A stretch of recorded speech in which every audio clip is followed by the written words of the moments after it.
کاتتان باش خوێندکارانی پۆلی حەوتەم. ئەمڕۆژ لەگەڵتانە ئەبم بۆ باسکردنی وانەیەکی تازە، هیوادارم سوودی لێوەربگرن. Chapter 5 Lesson 2 Pairs of Angles جوتە گۆشەکان. In this lesson we have some vocabulary which is vertical angle, complementary angle and supplementary angle. بۆ ئەی بزانین ئەم زاراوانە چین لەگەڵ مابن سێری ئەم پارچە ڤیدۆیە ئەکەین و پاشان دەست ئەەکەین بە شیکاری ئێگزامپڵەکان. Vertical angle are formed when two lines intersect. Vertical angle کاتێک دروست دەبێت کە دوو لاین یەکتر ئەبڕن. For example, in this figure we have angle ABC and DBE are vertical angle. ABC,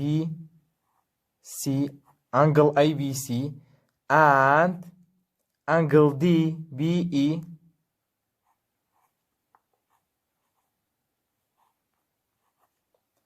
are vertical angle.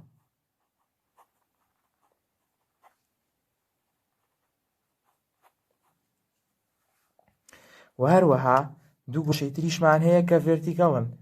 ئەم گۆشەیە لەگەڵ ئەم گۆشەیە ئەتوانین بۆ ئاسانی بەم شێوەیەش ناوی گۆشەکان بنین. Now angle 1 and angle 2 are vertical angle.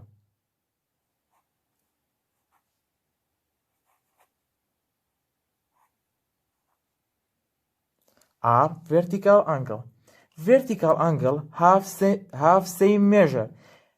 Vertical angle هەمان پێوانەی هەیە گۆشەکانیان، کەواتە هەموو دوو vertical angle هەمان پێوانەیان هەیە. Or we can say that they are congruent. و ئەشتوانین بڵێین congruentن.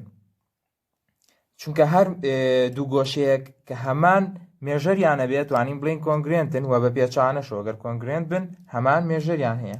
So we can say that measure of angle 1 equal to measure of angle 2. Or we can say that angle 1 congruent to angle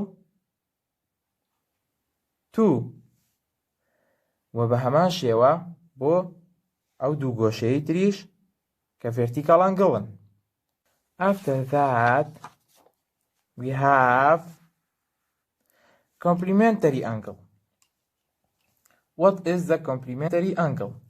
Complementary angle are two angles such that the sum of their measure is 90 degrees. ئەو دوو گۆشانن کە کۆی گۆشەکانیان چەندەیە؟ ئەکاتە 90 دیگری. For example, in this figure we have measure of angle 1 plus measure of angle 2 equal to 90 degrees.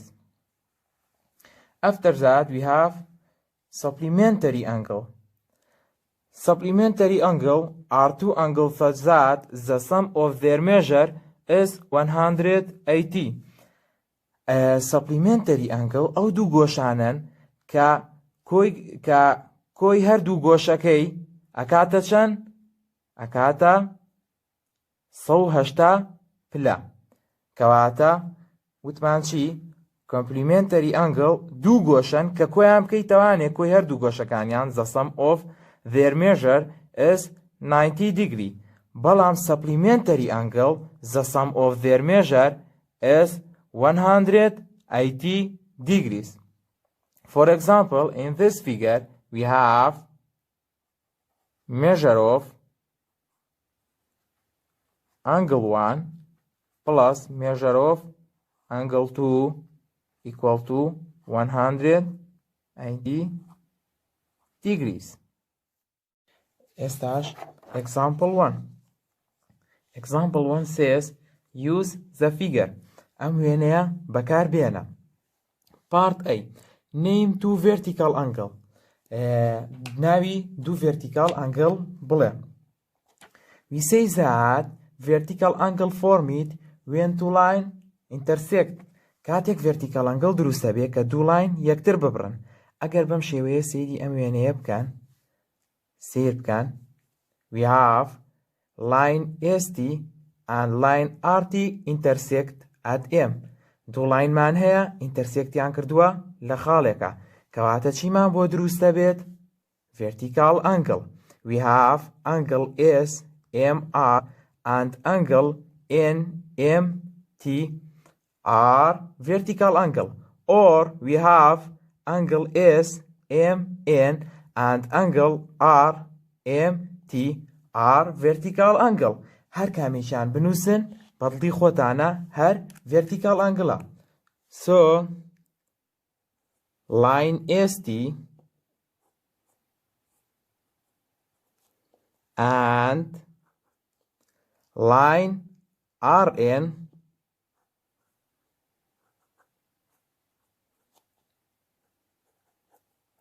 intersect at point M. ئەم دوو لاینە ئینتەرسێکتیان کردووە لە پۆینتی M. So the angle SMR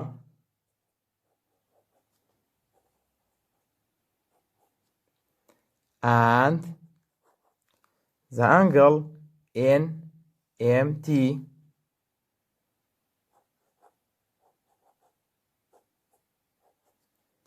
are vertical angle.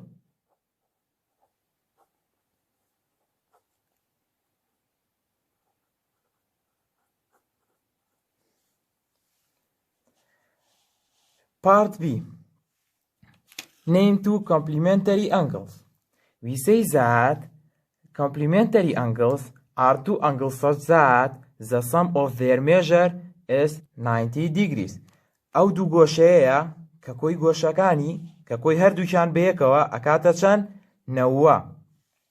ئەگەر سێری ئەم وێنەیە بکەن کە هەم دوو گۆشەیە کە کۆی گۆشەکانیان ئەکاتە 90.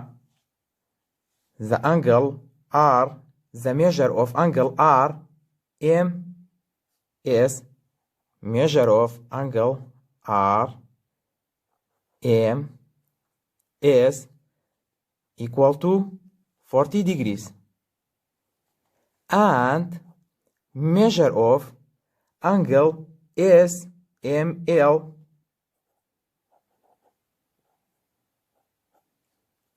equal to 50 degrees. Measure of RMS plus measure of SML equal to 40 plus 50 degrees equal to 90 degrees.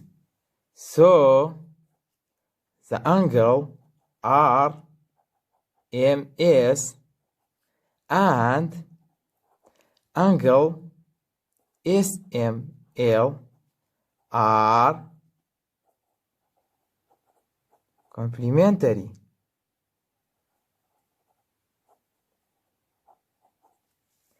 لەبەر ئەوەی کۆی گۆشەکانیان ئەکاتە 90 زۆر ئاسانە ڕاستەوخۆ دیارە کە کام دوو گۆشەیە کۆی گۆشەکانیان ئەکاتە 90 کەواتە ئەو دوو گۆشەیە کۆمپلیمنتەری ئەنگڵن.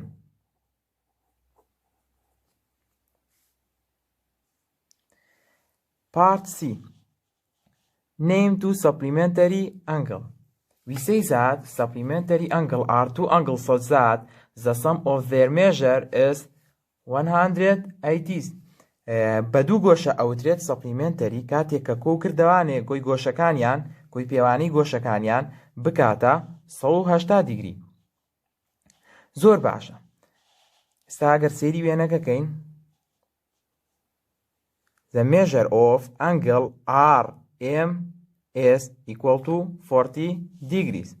Measure of angle RM is equal to 40 degrees.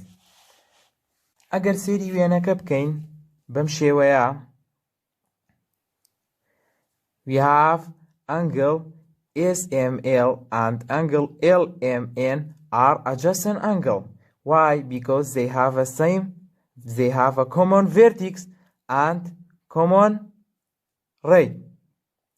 هەمان سەریان هەیە و ڕێیەکی هاوبەشیشیان هەیە.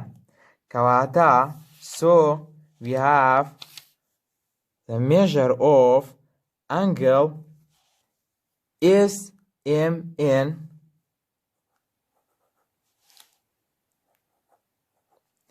equal to the sum of measure of angle SML and angle LMN equal to measure of SML plus measure of angle LMN. ئەمە لە دەرسی پێشوە باسمان کرد. وتمان کاتێ دوو ئەجەستن ئەنگڵمانە بێت ئەگەر گۆشەکانیان کۆ بکەینەوە ئەکاتە گۆشە گەورەکەمان. و بەم شێوەیە equal to 50 plus 90 equal to 140. Now the measure of angle RMS plus measure of angle SMN equal to 40 plus degrees. 140 degrees equal to 180 degrees. So the angle RMS and angle SMN are supplementary angle.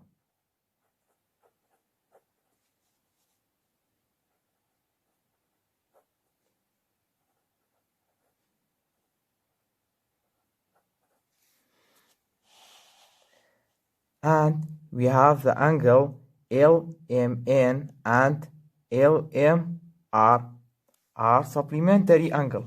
خۆتان دەتوانن تاقیب بکەن و بزانێکن چۆن دوو گۆشەی کەمان هەیە کە بە هەمان شێوە supplementary angle-ن. و هەروەها پێشەوەی بچینە سەر example 2 باسی ئەم دوو property-ە ئەکەین. property یەکەم adjacent supplementary angle property. ئەڵێ چی؟ the external ray of two adjacent supplementary angle from a straight line. واتە کاتێک کە دوو گۆشەمان ئەبێت دوو گۆشەکە چی ئەبن؟ supplementary ئەبن و adjacentیش ئەبن لێ کاتە هەردووکێتی ئەوە ئەم دوو لایەی هەردوو گۆشەکە بە یەکەوە یەک لاینی ڕێک دروستەکە.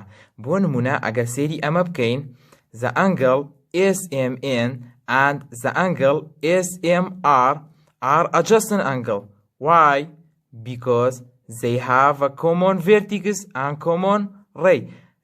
هەمان سەریان هەیە و هەمان vertexیان هەیە و ڕێیەکی هاوبەشیشان لە بینایە و لە هەمان کاتە supplementaryn لەبەرەوەی کۆی گۆشەکانیشیانەکاتە چەند 180 degree. لەم کاتەیە ئەزانین کە ئەم دوو لایەی ئەم دوو گۆشەیە بەیەکەوانێ ئەبن بە یەک لاین و ئەشتوانین بڵێ هەر سێ پۆینتەکە ئەکەونە سەر یەک لاین. بەم شێوەیە ئەمە پرۆپێرتی adjacent supplementary angle. پرۆپێرتیەکی ترمان هەیە vertical angle property. ئێمە زانیمان vertical angle چییە؟ وتمان کاتێکە دوو لاین یەکتری ئەبڕن ئینتەرسێکت دەکەن vertical angle-مان بۆ دروستە بێت. ئەم پرۆپێرتیاڵێ two vertical angle are congruent.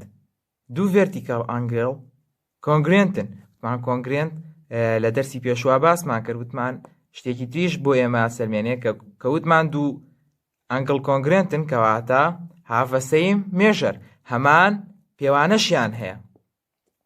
ئەمەش vertical angle property. پاشان دەسەکەین بە exampleی دووەم. Now example 2 part B. Example 2 part B says line AG and line BN and line DT intersect at M. TM bisect angle GMN shows that MD line MD bisect angle AMB. ئەڵێ چی؟ ئەڵێت ئەم سێ لاینە ئینتەرسێکت دەکەن لە ئێمە کە چی و چین؟ AG AG و ئەم لاینە و هەروەها BN لاینی BN و لاینی DT واتە ئەم سێ لاینە هەرسێکیان ئینتەرسێکتیان کردووە لە ئێمە. پاشان ئەڵێ لاینی MT یا لاینی TM فەرق ناکە هەرکامێکیان پێشخەی چی کردووە؟ بایسێکتی گۆشەی GMN کردووە. بایسێک دواتە چی؟ بایسێک دواتە کردوێتی بە دوو کەرتی یەکسانەوە کەواتە وەک وایە بە تۆی وتبێت measure of angle GMT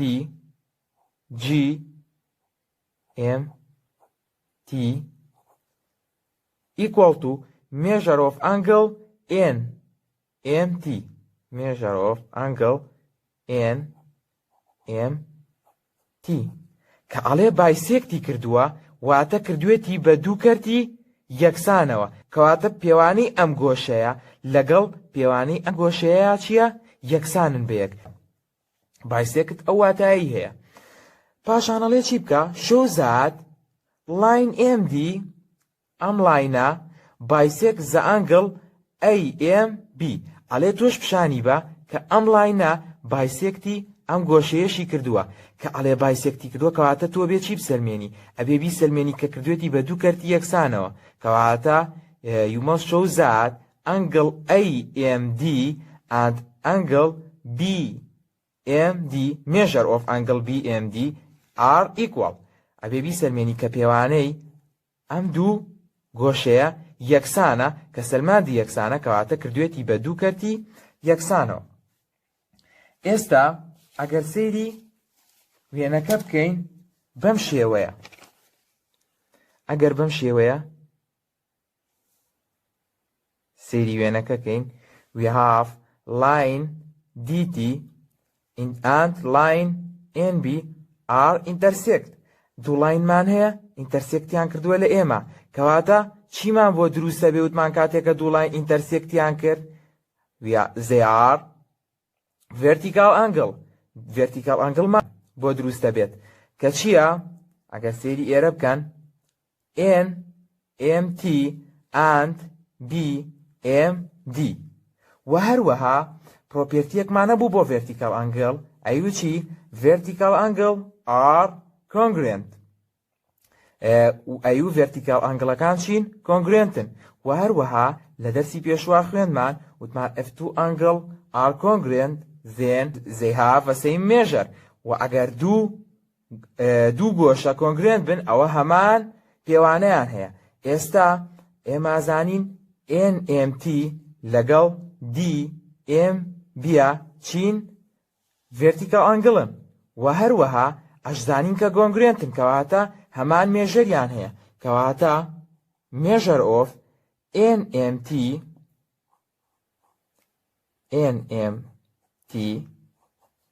equal to measure of angle BMD. Why? They are vertical angle. و ئەگەر بەم شێوەیەش سەیری وێنەکە بکەن we have line AG and line DT are intersect. ئەم لاینە لەگەڵ ئەم لاینەیە چیان کردووە؟ ئینتەرسێکتیان کردووە کەواتە چیمان بۆ دروستە بێت؟ بە هەمان شێوە vertical angle-مان بۆ دروستە بێت کە چی و چین؟ GMT و AMD.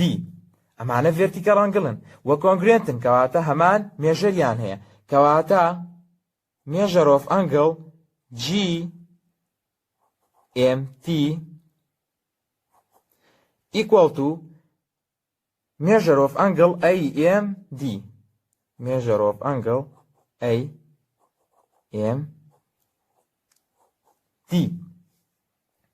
وهروەها ئێمە پێمان درابوو کە ئەم ئەنگڵە بایسێکت کراوە کەواتە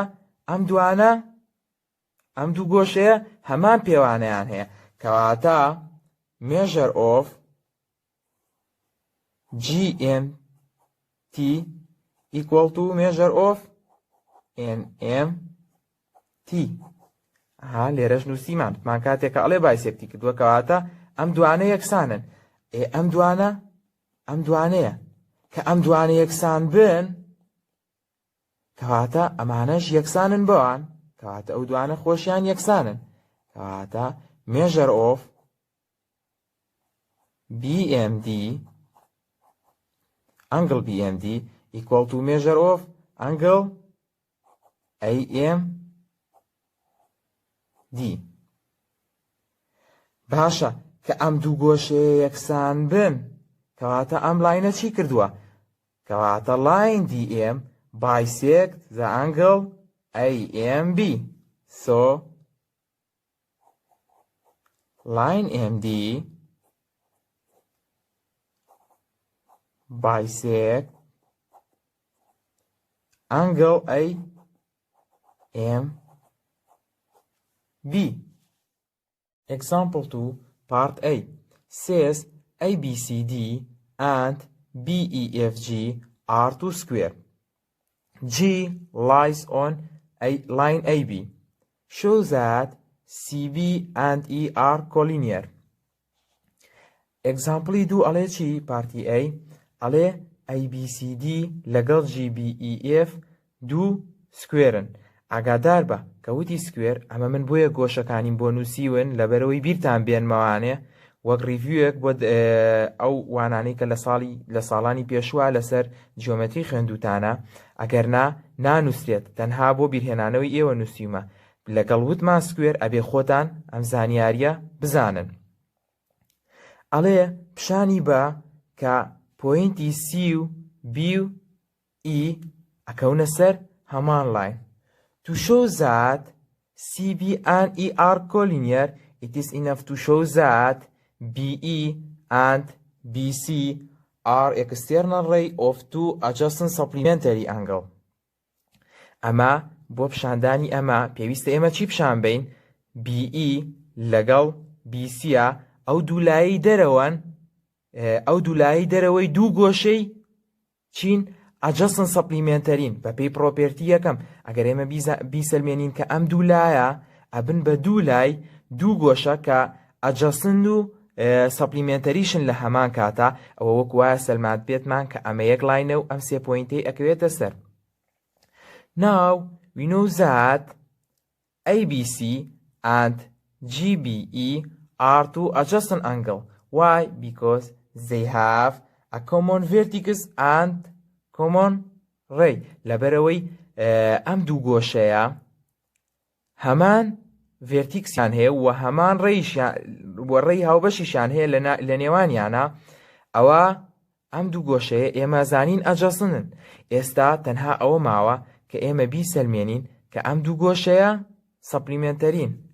چۆنەی سەلمێنین کە سەپلیمنتەرین؟ We say that supplementary angle are two angles such that the sum of their measure is 180 degrees. کەواتە پێویستە بیسەلمێنین کە کۆی ئەم دوو گۆشەیەش ئەکاتە 180 بۆی ئەوە بسەلمێنین. Now the measure of ABC angle ABC equal to 90 degrees. ئەمە بێ خۆمان بیزانین. Why? Because ABCD is square and measure of GBE measure of angle GBE equal to 90 degrees. Why? Because GBEF is square. Now measure of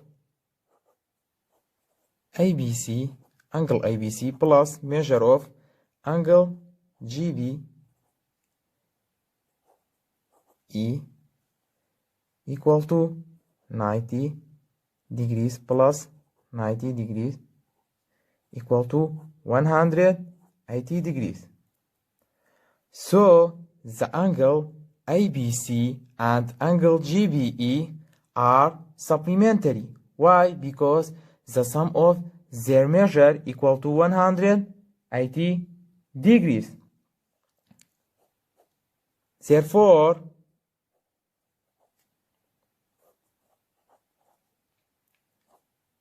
CBE, CB and point E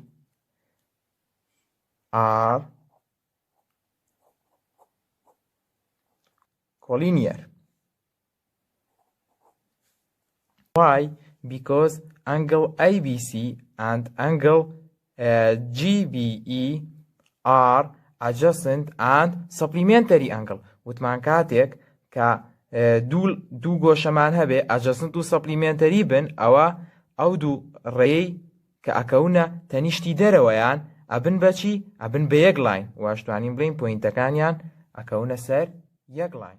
و هەروەها خوێندکاران ئێکسەرسایزەکان ژمارەیەک تا ژمارە 14 هۆمۆرکە تەنها ژمارە ئۆدەکان.